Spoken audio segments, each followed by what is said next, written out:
Hello. Uh, this is kind of an impromptu video. I was just making wanted to make it really quick because God laid this on my heart right now, and I was just thinking about this question: what does the Bible say about social distancing? And the reason why I was thinking about this is because there's been a lot of people upset and confused as to why churches are dismissing services temporarily to dealing with this coronavirus crisis right now. And a lot of people are quoting Hebrews chapter 10, verse 25, which says, "Not forsaking the assembling of ourselves together, as the manner of some is, but exhorting one another, and so much the more as ye see the day approaching." And I wanted to speak to this a little bit. This is a hard time we're going through right now, and not only are some people upset that they're not able to go to church, but they're also putting down some of the churches that are dismissing services, and that's not right. Uh, and the Bible actually does speak about social distancing. But first, I want to look at Hebrews chapter 10, verse 25. And this word forsaking, it literally means abandoning. It's speaking in a more permanent sense of not assembling. And we, we have to understand that this is not a permanent thing. And it's not just churches that are not assembling. This is all over. This is businesses. This is any type of gathering. The government's asking us to not do it right now. Um, and when we have technology where we can still see each other and talk on the phone and we can still do all these things, we need to not be so much dismayed in times like this. Yes, it is a hard time, but that's exactly what it is, though. It's just a time, and we are going to come through this and move forward. But that being said, what does the Bible say about social distancing and dealing with infectious diseases like this one? And I want to go back to Leviticus in chapter 13 because the Bible gives very clear instructions to both the priests, who were kind of like the doctors of the time, um, and the people with diseases. Um, so let's look at that. And after we read a little bit, I'll explain.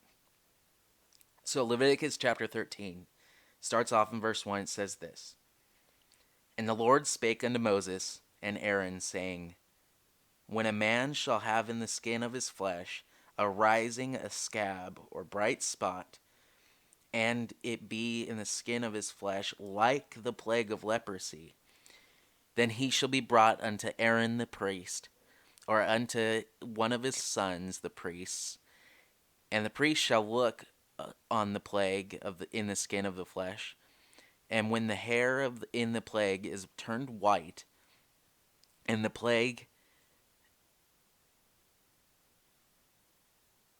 in sight be deeper than the skin of his flesh, it is the plague of leprosy, and the priest shall look on him and pronounce him unclean. If the bright spot be white in the skin of his flesh, and the sight be not deeper than the skin, and the hair thereof be not turned white, then the priest shall shut up him that hath the plague 7 days. And the priest shall look on him in the seventh day, and behold, if the plague in his sight be at stay, and the plague be spread not in the skin, then the priest shall shut him up 7 days more. And the priest shall look on him the seventh day, and behold, if the plague be somewhat dark, and the plague spread not in the skin, the priest shall pronounce him clean. It is but a scab, and he shall wash his clothes and be clean. So, this is what to do when something looks like leprosy. Leprosy was a big problem at the time. It's a very infectious disease, and they were worried about it spreading among the Israelites. Um, this is before they entered the Promised Land, and so they're traveling around in these bands, and disease would have been a big problem if it spread to many people. So, when someone had something that even looked similar to it, they had to be brought to the doctors. And if it was obviously leprosy, then they would be pronounced unclean. If it wasn't obvious, this is where I kind of want to get into the quarantine aspect of this. The priest would shut him up 7 days. And so the priest would separate him out of the group and put him somewhere where they could stay there for 7 days. And the priest would then come back to check on him 7 days later and take a look at it. If it looked like maybe it was getting better or it was looking the same, then they would do another 7 days. So it's like 14 days of quarantining. And then after that, if he looked at it and it was going away, or it looked like it was getting a little bit better, then they would say, okay, this isn't leprosy. Let's wash him off, and he's clean. He's good. He's good to go back in the rest of the people. So we have biblical quarantining here. Um, Now, a lot of people think, oh, well, that's leprosy. This is totally different. Well, no, it's not really. In some ways, this is even more dangerous than leprosy was. Now, what does the Bible say for that leper to do then if they were pronounced unclean? Well, the leper in verse 45 was supposed to do this. And the leper in whom the plague is, his clothes shall be rent, and his head bare, and he shall put a covering upon his upper lip, and shall cry, Unclean, unclean.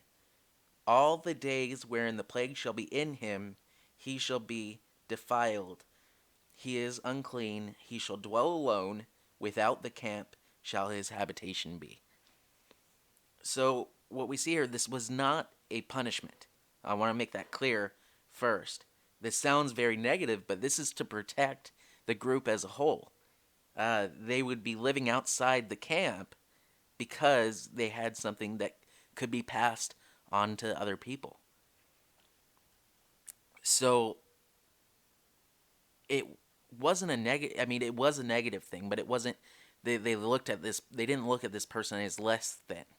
This person was quite literally unclean, and they didn't want to touch that. This was to protect everyone. Now, that wasn't forever. If they were starting to heal from the leprosy, they could then return to the priest and be declared clean again. And then the priest would do sacrifices and clean their clothes and shave their hair off to just make sure that everything was going to stay sanitary. And then they would be declared clean and go back into the group. And the reason why I bring up this passage is because this does still apply into the New Testament. This isn't just Old Testament stuff. We see that there's a colony of lepers that Jesus heals, the 10 lepers, and he tells them to go show themselves to the priests, because so that the priests could declare them clean. But we need to remember that when there's things that can affect a group of as a whole, we have to be careful. And that's kind of what we need to do today. You see, this coronavirus is similar to leprosy in some ways, but also different. They could see leprosy at the time. It was something that was obvious. You would get these splotches on your skin, white scabs, and where your flesh is literally rotting. So the priest would be like, "Okay, that's leprosy. You need to go." And then we're like, "Oh, that kind of," or they were like, "Oh, that kind of may be leprosy. So we're gonna quarantine you and keep on checking on you, and then if it's fine, then you can go back into the society." But um,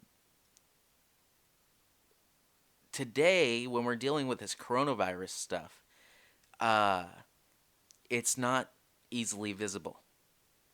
It is, everyone, it has a 4 day incubation period. I'm sure everybody's heard that by now. But that's 4 days where people are not showing symptoms that they are still infectious. And some people, most of the people that get it are completely fine. But those people that are completely fine are still infectious, and they can give it to people that will not be fine. So when we're dealing with something like this, temporarily not meeting together for church is protecting everyone. Uh, you're protecting people that you don't know whether or not they will get seriously ill from this. So all I'm saying in this video, you can do whatever you want at your church. Uh, you can handle things however you want, but don't put down the churches that have chosen to dismiss. And don't try to use biblical grounds for this, because the Bible does speak about infectious disease, and the Bible talks about distancing. So yeah, I do believe in forsake not the gathering of yourselves, but this isn't a willy nilly thing, and it's also just temporary.